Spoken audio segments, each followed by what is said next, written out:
Boa noite para você de casa. Agora o NTV News.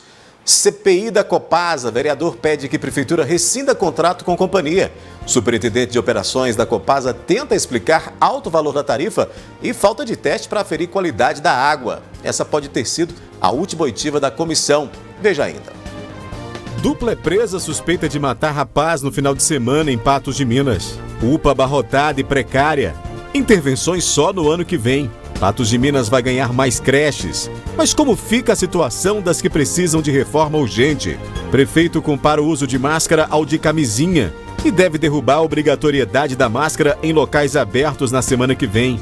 Patos de Minas terá programação especial de Natal esse ano. Artesã patense representará a cidade em mostra cultural de Natal na capital mineira.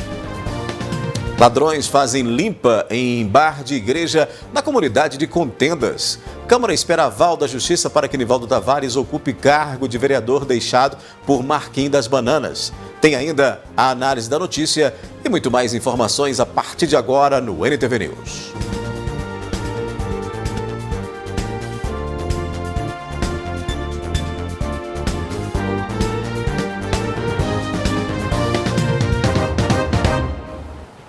Um menor de 17 anos foi apreendido e um rapaz de 20 anos foi preso, suspeitos de envolvimento no homicídio do rapaz de 27 anos ocorrido no bairro Jardim Esperança, em Patos de Minas, no último domingo. Os dois têm passagem pela polícia e, inclusive, são acusados de participar de roubo à joalheria no mês passado em Carmo do Paranaíba. Os suspeitos de assassinarem Lucas Eliquerre Rodrigues Silva foram localizados escondidos em uma casa no bairro Jardim Panorâmico após a polícia militar avistar o veículo Fiat Uno branco utilizado durante o crime. Conhecido como Zé Galinha, Lucas foi alvo de 14 disparos de arma de fogo, sendo que um deles o atingiu no peito, resultando na morte devido a uma hemorragia interna. Através de vários levantamentos aí de informações, imagens, contribuição da comunidade e principalmente a dedicação de cada policial militar aí do 15º Batalhão, os autores foram identificados. O veículo também foi identificado. Com a identificação desse veículo, que a gente conseguiu identificar aí pelo portão, a residência foi abordada e os dois autores foram localizados dentro da residência. Nesta residência foi localizada ainda droga, balança de precisão, e outros materiais como joias, relógios, que esses dois mesmos autores teriam cometido um roubo em data pretérita há cerca de 15 dias na cidade de Carmo do Paranaíba. Foram apreendidos 8 relógios e um mostruário com diversos anéis obtidos durante o roubo, ocorrido no dia 18 de outubro em uma relojoaria em Carmo do Paranaíba. As joias, inclusive, foram reconhecidas pelas vítimas, e as imagens de segurança do local identificam a participação da dupla no roubo. Além disso, foram localizadas 4 buchas e um tablete de maconha, uma balança de precisão, um smartphone, um capacete e roupas que podem ter sido utilizadas durante os crimes. O adolescente, que completará aí 18 anos ainda essa semana, esse sim confessa de forma muito natural, o homicídio. Ele relata ser ele o autor dos disparos. Perguntado a motivação, ele fala que seria em razão de um desentendimento por questões de namorada há cerca de 2 anos atrás, e desde então ele nutre essa necessidade de se vingar.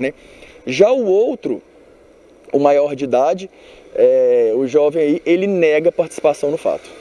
A dupla possui extensa ficha criminal e o menor de idade, que completará 18 anos no próximo dia 11, possui envolvimento em diversos crimes, inclusive 5 homicídios. São extremamente conhecidos no meio policial. Esse adolescente, para se ter uma ideia, ele está envolvido em 5 homicídios, onde ele já foi preso e apreendido, um adolescente aí apontado como autor. Esse homicídio de ontem seria o 5º homicídio dele.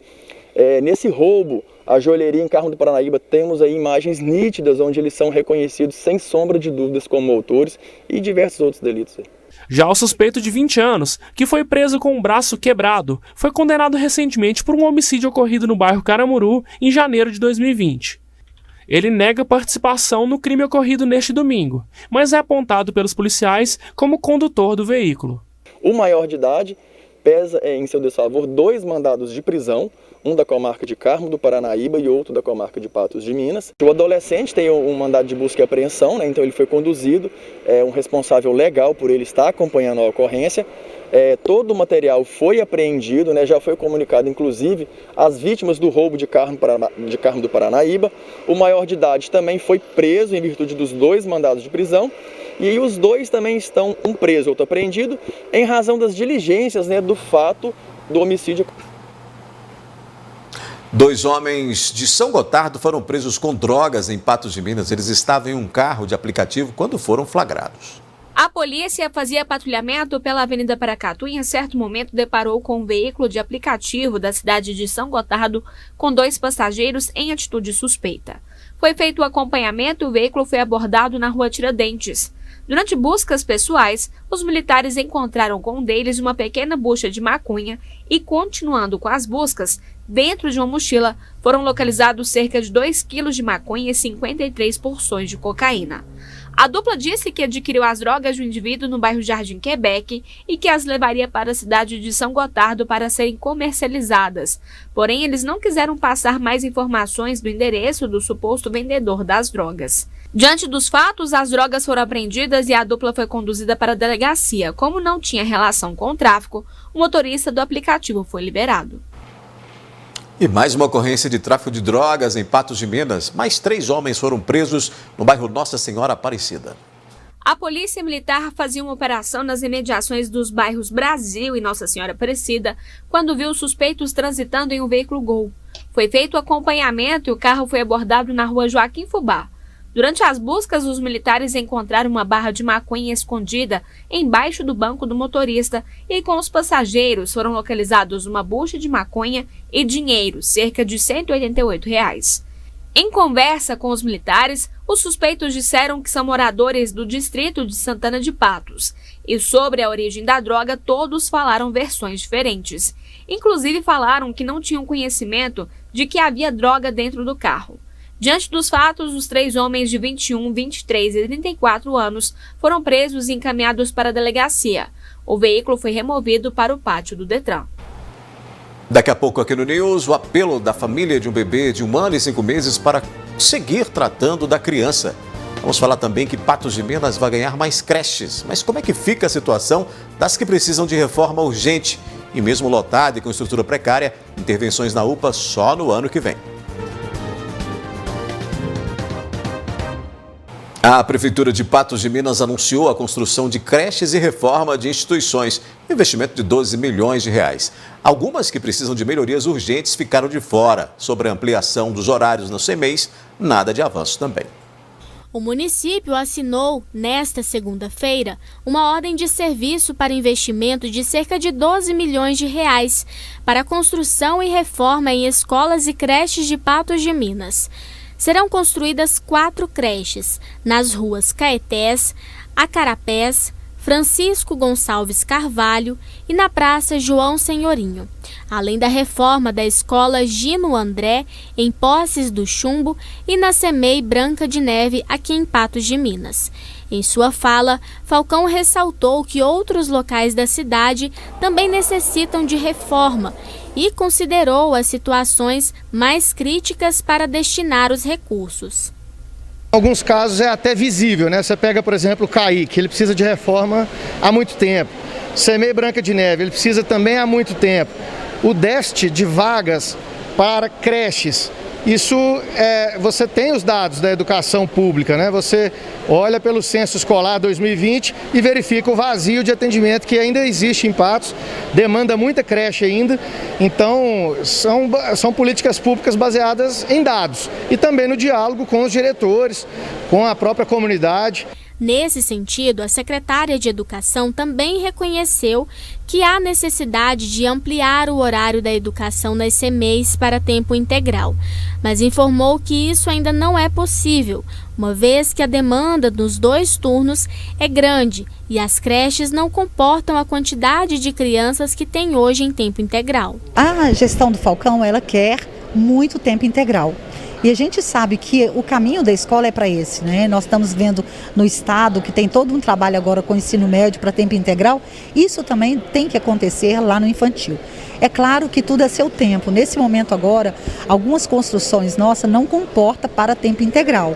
Os recursos já estão no caixa da Prefeitura e a Secretaria de Educação, juntamente com a Secretaria de Infraestrutura, planejou a reforma e construção desses locais. Até o final do ano, ainda há recursos para serem repassados, destinados à infraestrutura, por exemplo. Esses recursos da educação, eles já estão no caixa da Prefeitura. São recursos que vêm do ponto de vista constitucional todo ano para a educação e que a gente precisa aplicar, na verdade. E que muitas vezes não estavam sendo aplicados, às vezes por falta de projeto ou dada a urgência necessária a cada situação. A gente tem mobiliário para melhorar, a questão de estrutura interna, aquisições de equipamentos, a questão também de condição de trabalho para os profissionais. A gente vai trazer mais novidades aí no futuro próximo, ainda neste ano. A família de um bebê de 1 ano e 5 meses com paralisia cerebral está mobilizada para seguir o tratamento da criança. Os pais têm se desdobrado em cuidados, mas o pequeno Heitor precisa com urgência de sondas descartáveis e suplementos alimentares. Heitor de Souza Guimarães tem 1 ano e 5 meses e usa sonda de aspiração traqueal e alimentar.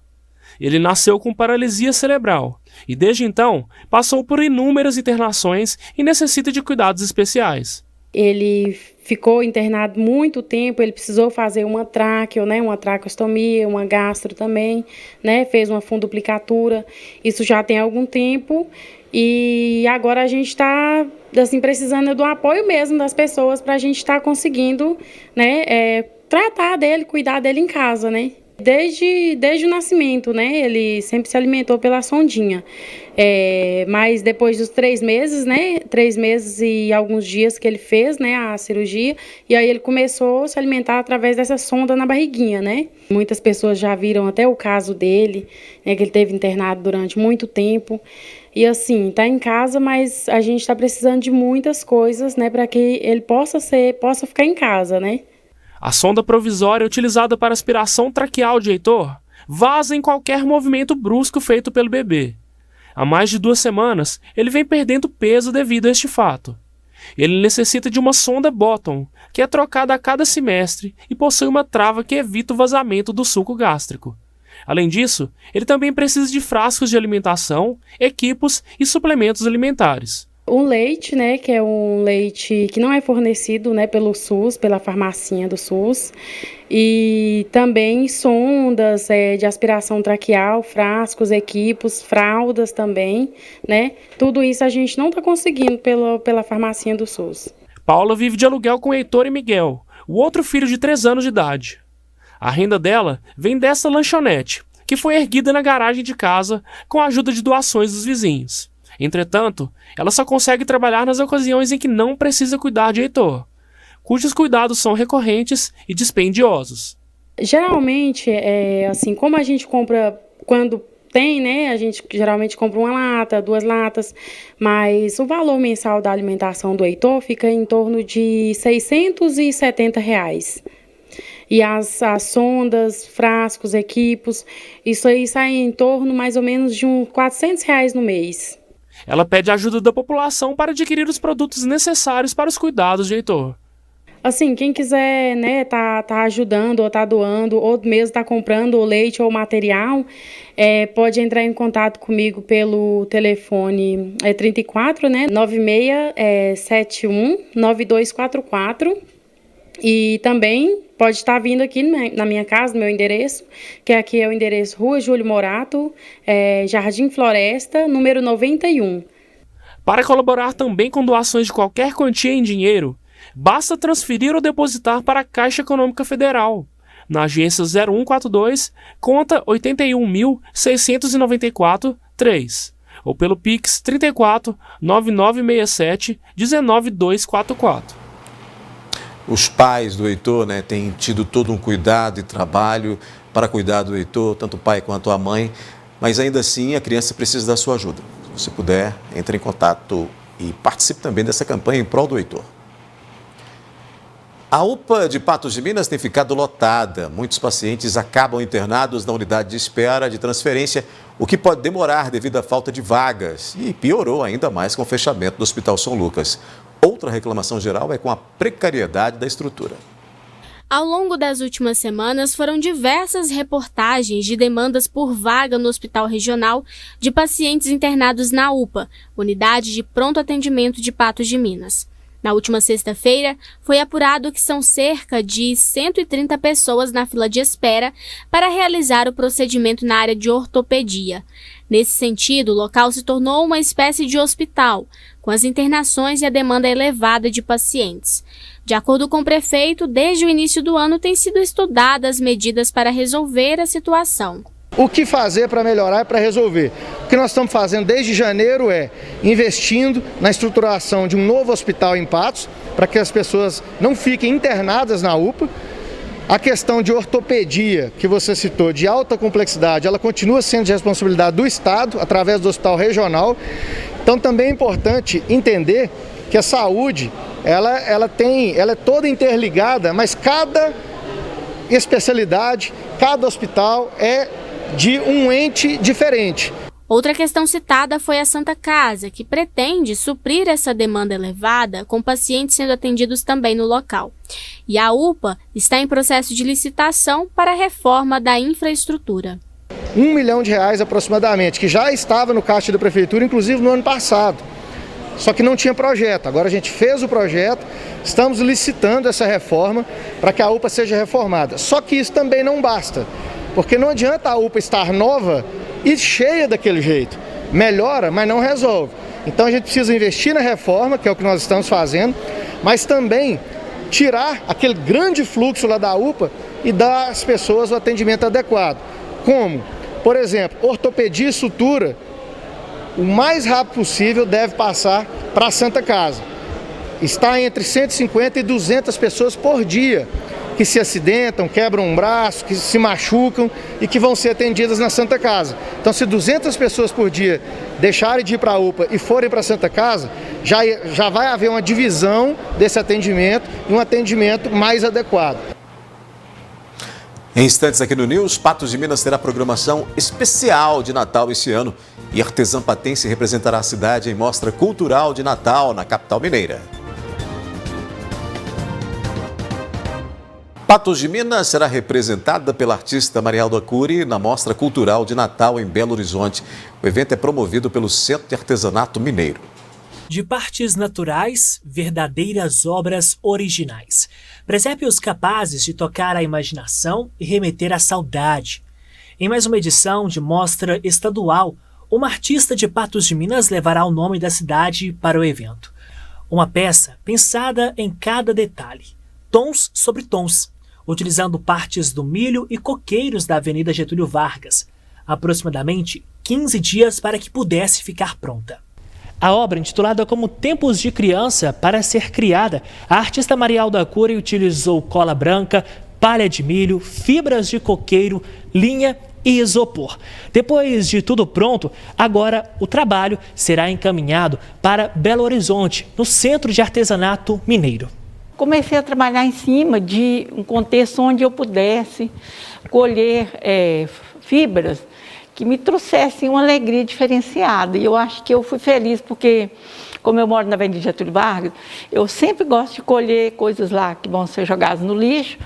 E eu fui integrando as peças. Então, um trabalho mais monocromático, onde eu integrei a fibra de coqueiro juntamente com a palha. O trabalho selecionado fará parte da Mostra Cultural de Natal e estará disponível a partir do dia 25 deste mês até 10 de janeiro de 2022. O objetivo é preservar a cultura popular de presépios natalinos.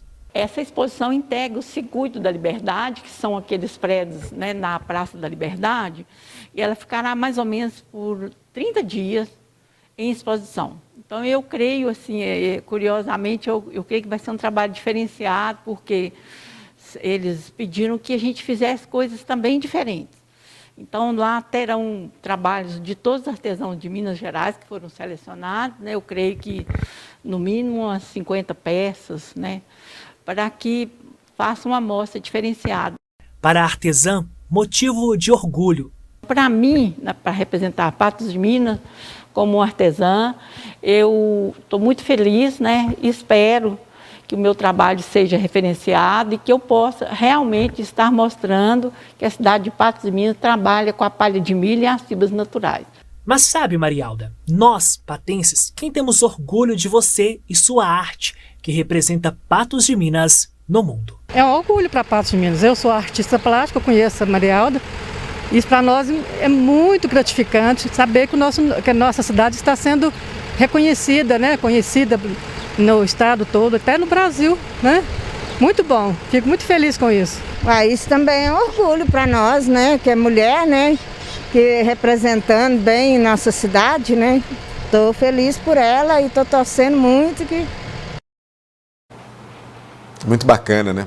Patos de Minas terá uma programação de Natal especial este ano. As atividades do Renascer Natalino começam no próximo dia 26, com direito à chegada do Papai Noel e iluminação especial. O Natal deste ano em Patos de Minas será diferente. Isso devido à junção da Rede Coop e empresas do município. Essa iniciativa foi do município de Patos de Minas. A primeira-dama teve essa ideia desse Renascer Natalino, onde ela está fazendo um projeto grande de iluminação na cidade. Os primeiros que ela procurou foi a Rede Coop, que são as 13 cooperativas, para abraçar e patrocinar esse Renascer Natalino, essa iluminação, essa ornamentação da cidade. O município, nesse momento de pandemia, tem suas prioridades de gasto com a saúde. E então ela não poderia. Aí a iniciativa privada abraçou, nós fomos o primeiro a abraçar, mas não só nós, que nós não daríamos conta de fazer esse projeto do tamanho da extensão que está acontecendo. Outras 33 empresas também contribuíram para atrair turistas, para melhorar a alegria do Natal, que nós nunca esqueceremos o nosso passado, esse passado da pandemia que nos entristeceu tanto, que perdemos entes, que perdemos amigos, conhecidos e outros mais. Mas que daqui para frente nós tenhamos um espírito de alegria, um espírito de renascer natalino. O Renascer Natalino contará com diversas ações a partir do dia 26 de novembro, quando o Papai Noel chegará em Patos de Minas. Ainda haverá a inauguração de iluminação especial por diversos pontos da cidade. Chegada do Papai Noel, ele vai chegar aqui no antigo fórum, vai receber a chave da cidade do prefeito e aí a gente já inaugura as luzes da cidade. Lembrando que não é só o centro que vai ser iluminado, a rodoviária também, a Lagoa Grande, por toda a cidade vão ter árvores espalhadas, né, iluminadas. E aí no dia 4 de dezembro tem a abertura da casinha do Papai Noel, que tradicionalmente a CDL já faz. Depois do dia 18 a 23 de dezembro a gente tem toda uma programação cultural, que são shows do conservatório, de algumas bandas, de corais e a esperada projeção 3D, que vai ser uma projeção aí mapeada na Catedral. E nós, com esse Renascer Natalino, nós estaremos não só melhorando o espírito do movimentação comercial, mas que também o turismo da região se faça presente para conhecer. Vai ser a partir do dia 26 de novembro, eu tenho certeza que vai ser surpreendente o que nós vamos ver aqui em Patos. A ideia é fazer que este momento marque um novo ciclo, diante de tantos momentos desafiadores dos últimos anos. Foi um apoio de toda a comunidade, nós reunimos aí, foram mais de 63 reuniões com parcerias de empresários, pessoal da PAC, pessoas voluntárias e a partir daí começamos a pensar no que a gente poderia fazer para valorizar a nossa cidade, para fazer um Natal diferente, porque a gente acredita que é o início de uma era e o final de outra. Essas luzes vão aquecer o coração da comunidade e a gente fez sim um Natal bem bacana, bem sonhado. E a gente acredita que vai ser um Natal diferenciado que Patos nunca viu. E a gente vai ter um Natal que vai extrapolar aí a Getúlio Vargas, vai também na Rua José de Santana, rodoviária, nos bairros também a gente vai ter alguma coisa, porque é importante o Natal ser inclusivo. A cidade é uma cidade só, é tudo, nós estamos juntos, né? A gente não pode fazer só num determinado setor. O clima natalino tem que atingir a cidade toda. E é um momento especial de retomada no fim da pandemia, se Deus quiser, e a gente precisa celebrar também, né? Homenagear as pessoas que nos deixaram por ocasião da doença, mas também comemorar, celebrar o Natal. Para quem estampa a campanha, a data tem um significado especial. Para mim, o Natal significa uma data de renovação, uma data que mesmo que você ganhe presentes, significa que a gente está comemorando uma data importante, um fim de ano. Então é como um renascer. A seguir, 93 cidades mineiras, entre elas Patos de Minas, relatam falta de doses da AstraZeneca. A volta no aumento de casos de coronavírus na Europa e se o Brasil pode seguir o mesmo caminho. E prefeito compara o uso de máscara ao de camisinha e deve derrubar a obrigatoriedade da máscara em locais abertos na semana que vem. Patos de Minas registrou nas últimas 24 horas somente 2 novos casos da Covid-19, segundo informou o boletim epidemiológico da Secretaria Municipal de Saúde desta terça-feira, que está aí na tela em comparativo com o de ontem, né? Os dados mostram que até o início da tarde de hoje não havia pacientes internados nas unidades de tratamento intensivo, né? Que são reservados aí para a enfermidade. Não foram contabilizados novos óbitos em decorrência do coronavírus, o que mantém em 551 o número de vidas perdidas desde o início da pandemia. A quantidade de infectados, você vê aí, subiu para 17.697 e a média de casos novos, verificada ali entre 31 de outubro e 6 de novembro, ficou em 1,43. Até o momento, 17.114 pessoas conseguiram se recuperar da doença, o que indica um percentual de cura em 96,70%. Ainda conforme o boletim, apenas um patense está internado, recebendo os cuidados médicos em leitos clínicos, em leito clínico no caso, né? Ao todo aí, 31 doentes se recuperam em casa. A gente dá uma olhadinha também aí no boletim que mostra as ocupações hospitalares, os percentuais de ocupações nas UTIs continuam zerados, considerando aí as redes de saúde pública e privada e os pacientes de Patos de Minas e também de outros municípios. Nós temos aí 5,13% de ocupação em leitos clínicos e, como eu já disse, as UTIs estão em 0%, portanto estão zeradas, né? Faltam 171.246 doses da AstraZeneca para completar o esquema vacinal de adultos em 93 municípios de Minas Gerais. De acordo com a Secretaria de Estado de Saúde, as notificações foram feitas pelas cidades por meio de formulário. Carro do Paranaíba, por exemplo, informou que precisa de 298 doses. Patos de Minas, 235 e São Gotardo, 50. A Secretaria de Estado de Saúde já disse que pediu ao Ministério da Saúde todas as doses extras necessárias. Vamos à análise da notícia. Comigo está Gui Boaventura. Boa noite, Gui. Boa noite para você, Odair. Boa noite ao nosso telespectador. E a gente precisa que essas doses realmente sejam aí, cheguem, né, para completar esses quantitativos, porque é uma época, um período em que as pessoas precisam definir ali o seu esquema vacinal. Evidentemente, a gente sempre fala aqui que tem muita gente que não buscou essa vacinação de segunda dose, de reforço de terceira dose. A gente precisa ter esses imunizantes disponíveis, né, Gui? E o mais importante disso aí, que nessa altura do campeonato não era para a gente ter falta de vacina, né? Porque agora não podemos reclamar de falta de planejamento, de falta de negociação. Temos aí até o empurrão da CPI, sabe, responsabilizando as autoridades, desde ministro até presidente da República, deputado, secretário, não sei mais quem. Empresários, então não era para estar faltando vacina em lugar nenhum nesse país, né? Mesmo porque a coisa está muito mais tranquila e o Ministério não precisa fazer esforço em outros sentidos, é preciso concentrar agora no PNI, que é o Plano Nacional de Imunização. E essa compra de vacina, esse fornecimento da vacina, a distribuição da vacina, se tiver a vacina e não estiver distribuindo bem, pior ainda, porque aí a nossa logística não está funcionando, né? Certo.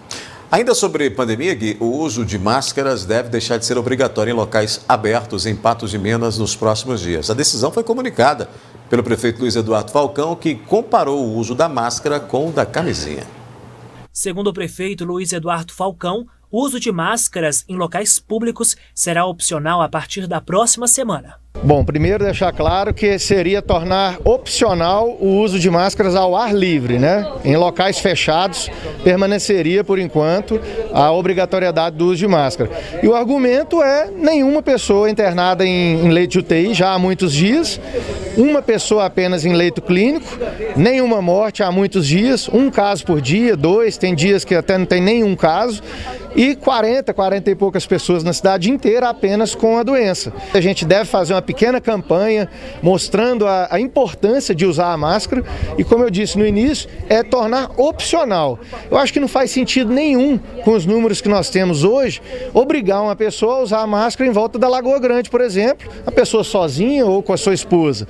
Agora, se ela vai entrar dentro de um banco que está com muita gente, a doença ainda não acabou. Realmente, aí é o caso de usar. Luiz Eduardo Falcão chegou a comparar o uso de máscaras com o uso de preservativo. A situação da máscara, eu gosto de fazer uma comparação, é igual preservativo, né, para você ter uma relação sexual. Mas se você tem uma parceira fixa, um parceiro fixo, você já tem confiança, não quer usar, tudo bem, não usa o preservativo então. Agora, você vai fazer uma viagem para o exterior, você vai fazer uma viagem para uma cidade aqui no Brasil, para uma região que você nunca foi. Você vai sair tendo relação sexual sem usar o preservativo? É um paralelo interessante em relação à máscara.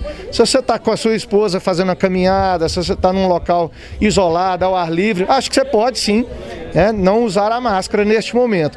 Agora, você vai entrar num banco, numa repartição pública, num local aglomerado, acho que é de bom tom ainda usar. Porque nós já tínhamos aí o governo do estado falando sobre essa questão de liberar em áreas abertas a não obrigatoriedade do uso de máscara. O prefeito segue esse pensamento também do estado, como outros lugares do país ocorrem, mas ele faz ali um comparativo, no mínimo, inusitado com relação ao preservativo. Esdrúxulo. Estranho. Aí eu me recuso a comentar esse tipo de coisa porque, sabe, é tão esdrúxulo, tão sem nexo, tão fora do propósito. Algumas pessoas podem até achar que isso, mas, sabe, vamos focar no que a gente precisa. Nós já temos tanta gente falando bobagem aí em relação a essa questão aí de prevenção da Covid-19, de remédio para Covid-19. Foi tanta bobagem que aconteceu nesses 2 últimos anos. Não precisa mais de chegar aqui e comparar máscara com camisinha, né? Sabe, é um negócio assim que deixa para lá, eu quero me recusar a comentar esse tipo de coisa. Agora, em relação à proibição ou não, ao argumento que o prefeito tem em relação a usar ou não a máscara, a obrigatoriedade da máscara em lugares fechados, com maior aglomeração dentro do banco, lugar que tem ar-condicionado porque é todo fechado, em lugar de maior aglomeração, fechado, tem que ser obrigado, por enquanto, a usar a máscara, porque isso vai colaborar com a não proliferação da contaminação pelo coronavírus. Agora, em local aberto, as pessoas é que têm que se cuidar, você que tem que achar que tem que se preservar, né? Isso, a própria pessoa tem que entender que ela precisa se proteger e proteger a sua família, ter os seus cuidados. Agora, vai ser um Deus nos acuda esse negócio de máscara, né? Máscara no bolso junto com dinheiro, máscara no bolso junto com o lenço, máscara no bolso junto com não sei mais o quê. Porque, exatamente, está falando aqui o Luiz, no ponto, lembrando que muita gente que vai chegar no local não trouxe a máscara, esquecia a máscara. Mas isso também tem que ser superado. As pessoas têm que entender que tem que ter cuidado com a máscara, tem que ter um local, um bolso específico para você colocar essa máscara. Ela não pode se misturar com outras coisas que você faz tem contato direto, como lenço, como telefone celular. Sabe, não pode ter esse contato, senão não vai justificar nada você ter a máscara simplesmente para falar, olha, eu estou cumprindo só uma regra aqui, essa máscara não vale nada. Então tem que ter muito cuidado. Eu acho que esse protocolo de proibir o uso da máscara e liberar o uso da máscara tem que vir acompanhado de um tutorial, tem que vir acompanhado de uma campanha para mostrar para a pessoa como é que ela pode ou não pode deixar de usar a máscara. Senão, vamos estar prestando um desserviço para esse momento, que nós estamos na reta final aí para vencer essa pandemia, aqui no Brasil, porque lá fora nós temos aí a Europa, né, vendo as voltas aí com crescimento de contaminação. Nós temos a China, nós temos a Alemanha, especificamente na Europa, a Alemanha que está tendo muito problema com o nível de contaminação. Então é preciso que a gente observe tudo isso aí, e eu volto a repetir aquilo que eu falo sempre aqui. Nós só temos 1, 2 contaminados por dia, como disse aí o prefeito. Mas vamos lembrar que esse vírus, a primeira contaminação dele foi em uma pessoa. Quando ele teve um primeiro ser humano que contaminou e foi transmitindo e foi contaminando o restante das pessoas. E isso se espalhou o mundo afora. Quando o mundo acordou, o vírus estava presente nos 4 cantos do mundo. Então, isso só para justificar o que eu estou dizendo aqui, ainda existem muitas pessoas contaminadas no Brasil, e isso para proliferar de novo, para ter uma recidiva, para ter uma recontaminação do país daqui para ali. Mas está todo mundo vacinado. Nós estamos vendo as pessoas vacinadas e contaminadas. Nós estamos vendo pessoas vacinadas e morrendo. Nós estamos vendo pessoas vacinadas e tendo, às vezes, forma menos grave ou mais grave da doença. Isso quer dizer que o melhor caminho ainda é usar todos esses artifícios contra o vírus, vacina, os cuidados e evitar a aglomeração, evitar a contaminação. Você citou aí alguns países, é justamente disso que a gente fala agora aqui. Alguns países da Europa, como França, Alemanha, Áustria e Dinamarca, voltaram a registrar aumentos de casos do coronavírus, como você citou.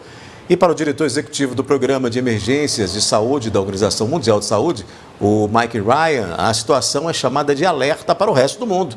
E esse é um dos assuntos que a gente conversa agora com o Gabriel Fernandes, cientista e pesquisador da Fiocruz, que está conosco aqui no NTV News.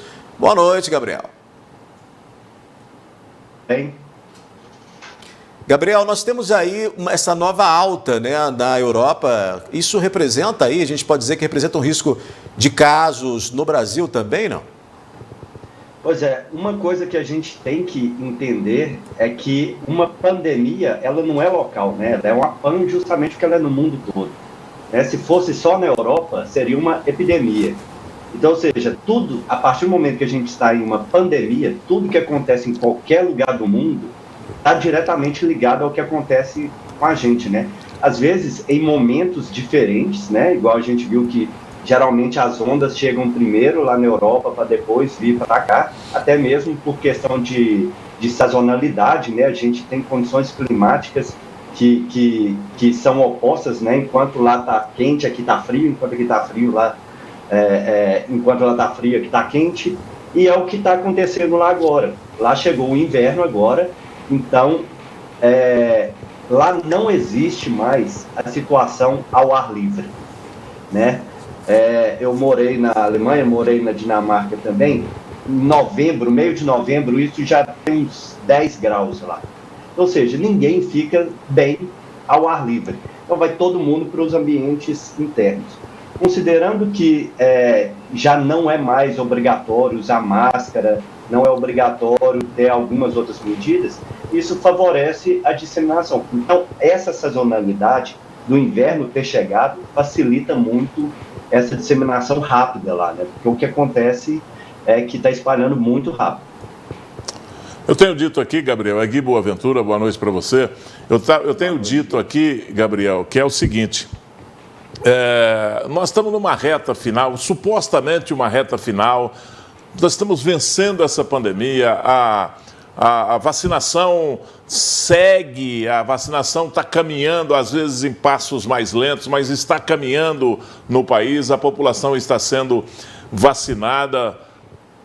Você acha que realmente é hora de abolir esses itens de prevenção, como é o caso da máscara, por exemplo, eu dei até o exemplo aqui há poucos instantes que o vírus está circulando por aí, aqui no Brasil está circulando. Existem, por exemplo, justificativas como a do prefeito. Nós temos só 1, 2 casos de contaminação por dia, mas eu disse aqui que o primeiro caso aconteceu com uma pessoa, e de uma pessoa contaminada espalhou para o mundo inteiro e virou uma pandemia. Nós precisamos continuar tendo cuidado, no meu modesto jeito de ver as coisas. Como é que você vê essa abolição de um item, no meu modo de entender, importante como a máscara? Eu vejo que a gente está há quase 2 anos dentro dessa situação, né? São 1 ano e 9 meses já que a gente sabe que o vírus está circulando, que tem uma pandemia, né? A gente está há, no mínimo, 1 ano e meio sabendo quais são as medidas que previnem a contaminação do vírus.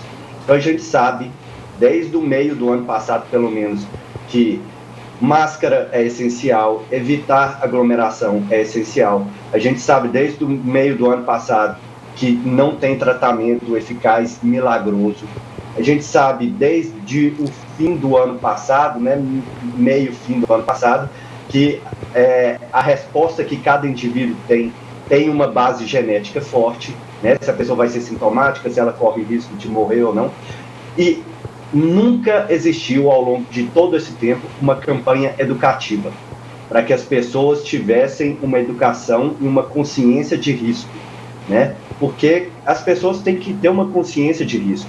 Elas têm que saber que, mesmo que tenham poucos casos, ela pode pegar, né? Uma pessoa que acha que em 10 casos que tem circulantes na cidade, ela não vai pegar, ela não precisa jogar na loteria, né? Porque a chance é muito menor. Então, não joga na loteria, porque você está perdendo seu tempo e seu dinheiro. Então, as pessoas não foram educadas a ter a calcular essas medidas de risco, né? Se você está andando na orla da lagoa e não tem mais ninguém, tudo bem, ao ar livre, não tem ninguém perto de você. Mas se você chega perto de uma barraquinha na orla da lagoa que tem outras 10 pessoas, você aumenta um pouquinho seu risco. Se você entra para dentro daquela barraquinha, que é um ambiente mais fechado, que não circula tanto ar, aumenta mais ainda seu risco. Se você anda no centro da cidade, que tem muita gente andando ao mesmo tempo, mesmo ventando, o seu risco é um pouco maior do que se você estiver sozinho. Então, esse cálculo de risco, ninguém nunca aprendeu a fazer. Então, exigir que a população tenha o discernimento de escolher a hora de usar a máscara é um risco, né? Porque elas não foram educadas para isso. Gabriel, tem uma discussão hoje no país com relação aos chamados passaportes sanitários, né? E aí em instâncias do governo, também na área aí, privada, com relação a isso. Passa por essa situação também, esse comentário que você fez, porque aí nós temos também um dispositivo para poder as pessoas terem esse entendimento de que é preciso se cuidar. Seria da mesma maneira, como você citou aí a questão das máscaras, também o passaporte sanitário, não? É exatamente a mesma coisa. O passaporte sanitário te dá o direito de ir a algum lugar, né? Igual você quer ir para o exterior, você pode ir. Mas isso não quer dizer que você tem uma carta branca para abdicar de todas as medidas preventivas e todas as normas que devem ser seguidas para evitar a doença. Então, quando a população não foi educada para entender o que é a doença, o que são essas medidas, quando você alivia o uso da máscara, quando você dá um passaporte sanitário para a pessoa acha que acabou, mas não acabou. A gente só está te devolvendo um pouco de flexibilidade desde que você tenha a consciência do que você está fazendo. Mas eu acredito, uma opinião própria, de que as pessoas não têm esse discernimento ainda de risco e do que elas estão fazendo. Então, pode ser um pouco perigoso ao dar um passaporte sanitário e a pessoa achar que acabou e que agora pode fazer tudo. Eu sempre achei, só para bater palma ali para o Gabriel, porque eu sempre achei desde o princípio da pandemia, a falta de comunicação do poder público, a falta de campanhas educativas, a falta de instrução, porque o povo está aí, cada um com o seu pensamento, cada um com a sua conclusão, um tomando o chazinho que serviu para a vizinha, o outro tomando o medicamento que serviu para o amigo. Precisa de uma campanha para a gente ter clarevidência dessa situação, precisa de orientação. E o governo pecou muito nisso, o poder público pecou muito nisso. Então, eu acho que continuamos necessitando, viu, Gabriel, dessa campanha. E nunca é tarde para informar, né? Igual, a Impactos querem já tirar a máscara. Não é tarde para começar uma campanha de conscientização, mostrar, falar assim, ó, você não precisa mais usar obrigatoriamente, mas isso não quer dizer que você não deva usar. Né? Eu uso toda vez que eu saio da minha casa. Eu ponho o pé para fora do meu apartamento, eu uso porque eu tenho o risco de me contaminar em algum lugar. E eu tenho um risco genético de ter uma Covid mais grave, porque meu tio teve Covid grave, o meu irmão teve Covid grave, eu tive 2 vezes, e as 2 vezes que eu tive febre muito alta. Então, eu não quero passar por isso de novo, e eu não quero transmitir para as pessoas que eu tenho contato. Então, se eu posso usar a máscara, por que não usar? Né? Então, fica parecendo um ato meio que de rebeldia, né? Eu não quero mais usar a máscara, mas não é rebeldia, é consciência social, entendeu? É muito mais que isso. Gabriel Fernandes, da Fiocruz, conosco hoje aqui no NTV News. Muito obrigado por mais uma participação sua aqui conosco, viu, Gabriel? De nada, precisamos só chamar. Muito bem. A gente segue com o NTV News. Em instantes, Câmara espera aval da Justiça para que Nivaldo Tavares ocupe cargo de vereador deixado por Marquinhos das Bananas. CPI da Copasa, vereador pede que a Prefeitura rescinda contrato com a companhia. E superintendente de operações da Copasa tenta explicar alto valor da tarifa e falta de teste para aferir a qualidade da água. Nivaldo Tavares ainda não assumiu o cargo deixado por Marquinhos das Bananas, cassado por assédio sexual. Há uma pendência na Justiça, mas que deve ser solucionada nesta semana. Nivaldo Tavares dos Santos recebeu 656 votos, foi o terceiro colocado pelo PSD e primeiro suplente do partido. Em dezembro de 2020, após as eleições para vereador e prefeito, a Justiça Eleitoral realizou a diplomação dos vereadores eleitos e suplentes do município de Patos de Minas. Quanto à diplomação dos candidatos de Patos de Minas, ela foi realizada em dezembro do ano passado, logo após as eleições de 2020, e todos os nossos candidatos eleitos foram diplomados nessa ocasião e os candidatos suplentes. O candidato Nivaldo, né, que é o vereador que entrará, que toma posse agora na Câmara Municipal, ele foi diplomado naquela ocasião. Na época, o diploma não foi entregue aos suplentes por medidas de prevenção à Covid-19. Entretanto, já estava feita a diplomação e, portanto, Nivaldo assumirá a vaga de Marquinhos das Bananas na Câmara Municipal. A Justiça Eleitoral, a competência dela vai até o momento da diplomação. Né? Ontem nos foi comunicado o processo administrativo do vereador Marcos, foi feita uma comunicação dessa cassação política, deu entrada aqui no cartório e foi requerida uma certidão da suplência. Quem seria essa suplência? Mas é meramente uma formalidade, porque esse diploma já foi expedido e só está esperando a retirada pelo vereador Nivaldo. Quanto à posse ela se dá exclusivamente na Câmara Municipal, não há interferência da Justiça Eleitoral, como eu disse anteriormente, a nossa competência ela vai até a diplomação dos eleitos e suplentes. Foi encaminhado ao TRE na tarde de segunda-feira, dia 8, uma cópia do processo político-administrativo e requerimento para que fosse informado os suplentes sobre a providência de posse. E a Câmara aguarda a resposta do juiz eleitoral José Humberto, que deve responder ainda nesta semana. Caso, nós esperamos que o mais breve possível. Na tarde de ontem, nós enviamos ao TRE cópia do processo político-administrativo e também requerimento ao TRE para que informe o vereador suplente com a devida documentação para que possamos preparar o mais rápido possível a posse do vereador. Até o momento, o vereador cassado, Marquinhos das Bananas, não notificou a Câmara sobre a possibilidade de recorrer da cassação.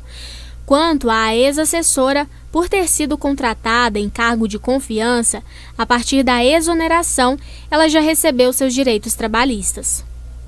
Da exoneração da assessora, ela recebeu todos os direitos trabalhistas que ela tinha, né? Como é um cargo de confiança, de livre nomeação e livre exoneração, já foi pedido, né, naquela época pelo vereador, o Marquinhos, para que ela fosse exonerada. Como ela foi indicada por ele para trabalhar no gabinete dele, ela foi exonerada a pedido do vereador. Ontem, inclusive, você citou essa questão aí dessa cassação do vereador Marquinhos, a situação aí da vítima, né? Dessa ex-assessora que foi exonerada. A vítima foi punida nesse caso. E foi punida severamente com a perda do emprego, com a perda do emprego, do vínculo com a Câmara Municipal. E aí, o que me incomoda nisso aí, e o presidente da Câmara devia agir de ofício e não esperar, acredito eu, uma ação para que isso seja reconstituído, para que isso seja reparado, porque ela pode entrar com essa ação, ela vai ser ressarcida, ela pode entrar com perdas e danos, ela vai ser, o salário dela deverá ser pago e ela deve ser reconduzida ao cargo, né? Porque ela denunciou e se tornou vítima. De vítima, ela passou a ser a primeira punida no caso, e punida sumariamente. Por quê? Porque o denunciado pediu para que ela fosse exonerada. Agora, ela não era funcionária do Marquinhos das Bananas, ela é funcionária da Câmara. Portanto, a prerrogativa de contratação e exoneração, nesse caso, é do próprio presidente da Câmara Municipal. E aí, o exemplo que fica é o seguinte, Odair e telespectador: se eu denunciar, eu também vou ser mandado embora? Muito bem.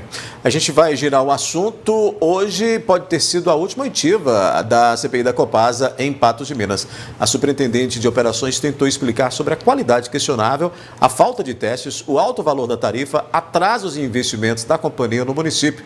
Nem todos os vereadores ficaram convencidos e já emitiram a opinião. Sugeriram que a prefeitura rompa imediatamente o contrato. Na oitiva desta terça-feira foi ouvida a superintendente de operações Noroeste Central da Copasa, Cristiane Carneiro Gomes. Saio sim muito satisfeita. Eu acho que nós tivemos oportunidade de apresentar várias informações em relação à atuação da companhia no município, o entendimento da companhia em relação às cláusulas contratuais, informações em relação à qualidade da água que é distribuída, não só aqui na sede do município, mas também nas 14 localidades. Eu acredito muito num resultado positivo, né, com relação aos esclarecimentos, porque o principal... Evidentemente, ela defende os interesses da companhia, apresentou alguns documentos, né? Todas as perguntas ela tinha respostas, mas ainda fica aqueles questionamentos. Será quem que está correto, né? Será que é a Copasa ou a Arsai, de acordo com algumas perguntas técnicas que eu fiz? O maior deles, será que a Copasa realmente trata os 90% de esgoto que eles alegam ou é os 60,2% de acordo com o relatório apresentado pela Arsai? O vereador Mauri pontuou sobre a nota emitida pela companhia em que houve abuso de autoridade por parte do vereador e pediu ainda ao prefeito atual de Patos de Minas, Luiz Eduardo Falcão, que rescindisse o contrato com a companhia. Um dos questionamentos feito pelo vereador José Eustáquio foi sobre negociação de contrato a portas fechadas. Antes de todas as oitivas, a gente pensou muito em várias negociações de gestores municipais passados com a Copasa, né? Evidentemente, ela respondeu que não sabia disso, que ela sabe das questões operacionais, técnicas, né? Mas a ex-prefeita, Béia Savassi, quando do seu depoimento aqui na CPI da Copasa, ela nos disse que já em fevereiro, no início do mandato dela, ela foi a Belo Horizonte para questionar justamente as tratativas do contrato que foi assinado em dezembro, então meses depois. E ela nos deu notícia que iniciaram as obras da Avenida Marabá, da Avenida Fátima Porto, que liga o fim da Fátima Porto na época até a Avenida das Paineiras. E encerrou o assunto. Uai, como assim, né? A gente precisa saber o que de fato realmente aconteceu, né? Se ela não quis mais discutir o contrato, se estava satisfeito com aquele trecho, né, que foi feito, aquela obra que foi feita. E foi esse questionamento que eu fiz a ela. Houve alguma negociação, houve algum interesse? E ela nos respondeu justamente que não sabe dessas negociações. Questionada ainda sobre o fato de a ARSAI, Agência Reguladora de Saneamento, não ter conseguido comprovar como a Copasa faz o controle de qualidade da água, a superintendente respondeu que no dia da visita da agência, o equipamento estava quebrado. Que nos documentos apresentados por ela, essa resposta já tem a resposta a esse questionamento, né? Que um equipamento estava quebrado no dia e que depois eles já organizaram isso e já nos apresentaram.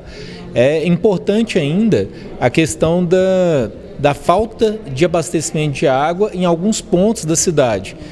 Nós precisamos ficar muito atentos a isso, uma vez que a empresa, uma grande empresa, uma companhia muito grande, deixar faltar água em alguns lugares justamente por falta de energia elétrica. Então foi perguntado a ela se havia geradores de energia disponibilizados à Copasa para esse fim. E ela nos disse que há um contrato com a empresa, nos passou o nome dessa empresa e a gente deve verificar isso, porque é um absurdo uma empresa do porte da Copasa deixar faltar água no município de Patos de Minas por falta de energia elétrica. Sobre os pontos de descarte de esgoto encontrados pela CPI no Rio Paranaíba, Cristiane informou que alguns dos locais que eles identificaram são descartes feitos por empresas privadas que tratam particularmente o esgoto e despejam no rio. Outros, a companhia identificou serem falhas pontuais e estão contemplados em uma obra prevista para finalizar em março de 2022, que deve solucionar as questões. Hoje nós temos em Patos de Minas pouco mais de 90% do esgoto que é coletado sendo tratado. Existem ainda sim esses dois pontos, né, que foram apresentados e foram ser detectados pela expedição que foi feita pela comissão. Nós temos conhecimento desses pontos e as obras estão em andamento com uma expectativa muito positiva que até março de 2022 esses pontos sejam eliminados e a gente tenha o esgoto totalmente do município sendo tratado. Mas lembrando... Esta foi a última oitiva da CPI, exceto se os vereadores perceberem ao longo do fechamento do relatório a necessidade de ouvir mais algum depoente ou convidar novamente algum já ouvido. Agora, o prazo para finalizar a CPI e entregar o relatório é para 15 de dezembro. Agora, o balanço que eu faço é que durante esse período, né, nós assim trabalhamos muito e que o nosso trabalho ele vai ser assim entregue um trabalho muito bom, tá? Isso a população pode ter certeza. É claro que nem tudo foi como a gente pensava, que a gente pretendia, mas assim, quando a gente não encontrava uma saída, a gente buscava outro caminho para que o nosso trabalho continuasse com assim qualidade. Então nós tivemos assim muitas oitivas, nós tivemos assim, né, o trabalho de campo e não foi possível a gente contratar uma empresa, né, para fazer análise de água, de esgoto e assim por diante. Como não foi possível, porque tinha de haver o processo licitatório e pelo prazo, mesmo prorrogando o prazo, né, como foi prorrogado, o tempo não seria suficiente. Então, partindo daí, nós elaboramos um questionário, encaminhamos para a ARSAI, né, sobre a fiscalização da Copasa, dos serviços prestados, e ela nos encaminhou. Então, assim, o relatório que ela nos encaminhou foi muito importante, né? e que vai subsidiar muito o nosso relatório. Olha, a CPI, o prazo da CPI é de 120 dias que podem ser prorrogados por mais 60. Nós pedimos a prorrogação, a presidente deferiu essa prorrogação e agora o prazo da CPI vence, salvo engano, dia 15 de dezembro, né, que vence o prazo total da CPI. Então nós temos até esse prazo para apresentar, eu creio que nós apresentaremos alguns dias antes. Haverá essa apresentação na Câmara Municipal e após haverá a entrega desse material que nós vamos confeccionar, estamos confeccionando, né, vamos terminar essa confecção para o gestor municipal, que é o prefeito Falcão, e para o Ministério Público, se assim for da nossa responsabilidade. O Gui, e aí durante todas essas oitivas que foram feitas aí na conclusão desses escolhimentos, né, de informações, de entrevistas, de depoimentos, vereadores hoje, inclusive lá durante essa sessão, pedindo que o município rompa o contrato com a Copasa. Sim, mas daí até isso acontecer tem uma distância razoável. Agora tem alguns pontos que a gente fica imaginando da fragilidade de tudo isso aí diante dessa negociação com a Copasa, e é isso que eu não entendo. A justificativa, olha, nós temos um contrato com uma empresa que tem um parque gerador que fica à nossa disposição e que nunca foi usado em Patos de Minas. Então não é uma justificativa plausível, é uma justificativa para tapear a CPI. Outra questão é em relação ao tratamento de esgoto. Nós já estamos... isso já está ficando chato. Se a CPI não tem condição para contratar uma empresa, para trazer aqui um laudo técnico para justificar isso ou para tratar desse assunto, que a prefeitura o faça depois que fechar a CPI, para se ver se toma ou se não toma uma providência. Isso é justificável. Porque senão o prefeito também não vai ter na sua mão um instrumento competente para ele tomar uma decisão A ou tomar uma decisão B.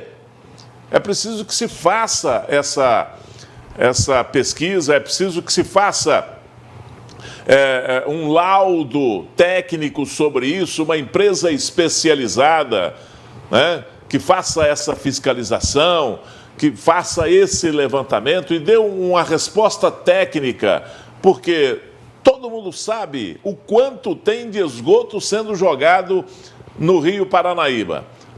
A Copasa já arrumou uma outra saída agora, além de afirmar que trata realmente 92% do esgoto de Patos de Minas. Não é o esgoto colhido que a gente está falando, nós estamos falando do esgoto de Patos de Minas. Então, é preciso que isso seja comprovado tecnicamente. E ela agora, a Cristiane, fez uma denúncia que é extremamente importante e que a CPI ou a Câmara ou uma outra comissão deve fiscalizar, os órgãos de meio ambiente devem fiscalizar e trazer isso à luz do esclarecimento, é que existem outras empresas que estão colhendo o seu próprio esgoto e jogando in natura no Rio Paranaíba. Isso é grave e isso precisa ter uma resposta das autoridades competentes, também da Câmara Municipal, que deve fiscalizar isso. Muito bem. O Gui, antes da gente encerrar, uma última notícia. O bar que pertence à Igreja da Comunidade de Contendas foi furtado pela 4ª vez. O último foi na madrugada desta terça-feira. Os ladrões fizeram um limpa no local. Levaram máquina de podar grama, bebedouro, caixa de som, além de botijão de gás, bebidas e até salgadinhos. A polícia registrou o boletim de ocorrência, mas ainda não há suspeitos identificados aí deste crime. É aquele detalhe, nem Jesus escapa, né? Pois é, não tem nem perdão, né, com a casa ali, até porque tudo que é comercializado nessa vendinha é justamente para a comunidade, para a paróquia. Pra comunidade, ali, né? Gui, com essa a gente encerra a análise de hoje. Muito obrigado por sua participação aqui. Obrigado, boa noite para você, boa noite ao nosso telespectador. Amanhã a gente se encontra. Boa noite e até lá.